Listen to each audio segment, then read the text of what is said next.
میرے نبی کی ہڈیاں ٹوٹی، میرے نبی کے دانت شہید ہوئے، میرے نبی کا جسم لہو لہان ہوا، میرے نبی کے چہرے کے اوپر تلوار کا وار پڑا جس سے 2 دندان آپ کے شہید ہوئے، اور خود جو پہنا ہوا تھا اس کی 2 کڑیاں گھس گئی رخسار مبارک کی اس ہڈی کے اندر۔ ان کو ایک صحابی نے دانتوں سے پکڑ کر کھینچ کر نکالنا چاہا، ان کے دانت نکل گئے، وہ ہڈی وہ نہیں نکلی، وہ کڑیاں لوہے کی۔ پھر جیسے بھی ہاتھ کر کے نکالا گیا تو خون کا فوارہ چھوٹا ہے، اتنا خون گیا کہ آپ بے ہوش ہو کر گر گئے، اور خبر مشہور ہو گئی کہ حضور کا انتقال ہو گیا۔ یہ ساری تکلیفیں کس لیے اٹھائی تھی حضور نے؟ کیا حضور کو اچھا نہیں لگتا تھا کہ اچھا بھلا گھر ہو، کھلی فضا ہو، اچھا خوبصورت ماحول ہو، بچے ہوں اور ہر طرح کی آسائشیں ہوں؟ یہ صحابہ کرام کیا کر رہے تھے؟ فاقے کر رہے ہیں، فاقے پر فاقہ کر رہے ہیں۔ غزوہ خندق میں حکم ہو گیا مشورے کے بعد کہ خندق کھودی جائے، دفاع کی ایک ہی شکل ہے۔ اب سردی کا موسم ہے شدید، کئی وقت کا فاقہ ہے، پیٹوں پر اپنے پتھر باندھ رکھے اپنی چادروں کے ساتھ کس کر کہ پیٹ دوہرا نہ ہو جائے، کمر دوہری نہ ہو جائے۔ حضور کے پاس آ کر شکوہ کیا ہے، شکایت کی ہے، اللہ کے رسول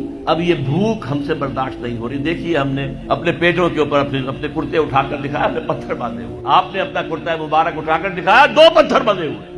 اور اس وقت پھر جب خندق کھد رہی تھی تو صحابہ کرام آواز میں آواز ملا کر کہہ رہے تھے، نحن الذین بایعوا محمدا علی الجہاد ما بقینا ابدا۔ یہ ہے اسلام،